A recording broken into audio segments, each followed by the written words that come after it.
So I got all dressed up today, so I figured that I would film a little video. I haven't done one of these in eons, it seems like, but most of the time I don't look this like poodled up, so I have to capture it or it didn't happen, since legit no one will see me like this.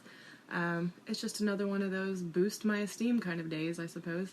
Anyway, I haven't wanted to film these for myriad reasons, the major one being that I've been depressed as fuck for a long time. I can't even remember when it started, but I think it was around the beginning of February. Actually, I could probably get you an exact date on that because I know exactly when it happened. But, you know, you get the sense that it's been almost all of 2019. And I honestly haven't felt depressed for that long without really any respite in 2 years. And that, you know, the impetus for that one was a bad breakup. Well, I mean, it wasn't bad on her end, I guess, but a bad breakup for me that kind of sent me spiraling into some extreme anorexia. You know how it happens. You can't control something, but you can control another. And then after that, I recovered, quote unquote, from anorexia, which really just means I gained a shit ton of weight and wasn't in danger of dying anymore. So problem solved, right? So then I was chubbier than I'd ever been in my life, from my perspective. And then I got all the acne back from the hormonal fluctuations, and so I was a disaster. That time it was just one thing after another, all kind of snowball effect, you know, into something I couldn't escape from. And I've told this all before, you know, it's when they kept just upping my Paxil. I had a doctor who was just a doctor, you know, she was a resident at that. She didn't understand anything about psychiatry, and she actually, you know, the first time I said I was looking for something for my depression and my anxiety, I could hear her click-clacking away on a keyboard, like right outside the examination room, trying to figure out real quick, like, what's a good one to give her. Like, she didn't know, and it's not her fault. I actually really liked that doctor, but she lives in Oregon now. And so I got to a point where I was on too high of a dosage on a drug that just didn't jive well with me, and it made me want to kill myself more than anything else had in my past. And I have a lot of history with being close to that point, but never, like, wanting to be pushed over the way Paxil made me. But I was at the and life hasn't been cutting me any breaks, you know? My biggest issues are always going to be centered around this control element, where I feel like I have control over very little in my life, and so I overcompensate for things. I don't know, you know, like after the breakup and the weight gain and stuff, during the anorexia recovery where my face was a disaster and my weight was, I didn't recognize myself in the mirror anymore. I lopped my hair off, bleached it, put blue in it, you know, and then I dyed my hair green, and that was just something that I could that I got to choose. And this isn't limited to me. People alter their appearance all the time in times of crisis. It just helps. It does help. I mean, I don't know, it's not a bad thing. It's not harmful. So I actually support those who want to just do something dramatic. So, you know, 2019 hasn't really been particularly great for me. In a lot of ways, it parallels 2017 a little too close for comfort, in my opinion. It's a little too similar.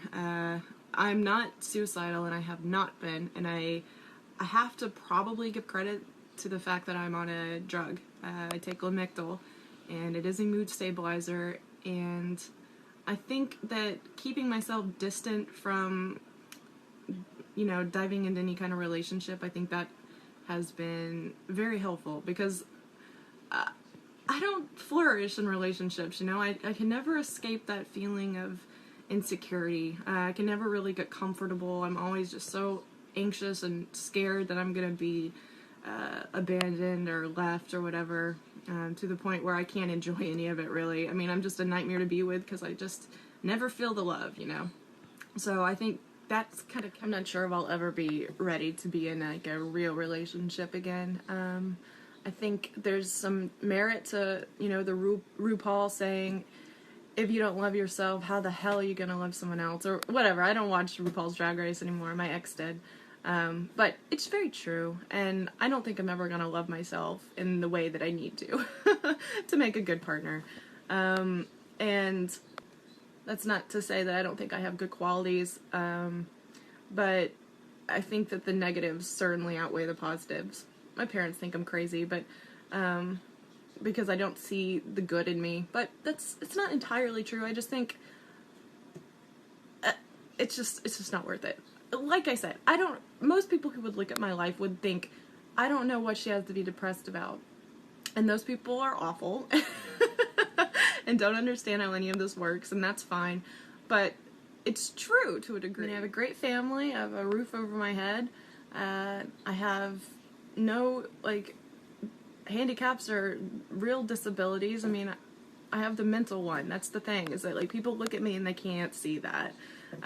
They can only see this. They can see the smiles, and they can see the ability to sort of articulate things. And they think that that a whole person makes. And it's just not true. I mean, I'm able to offer about an hour a day of productivity or conversation or ability to even be around other people.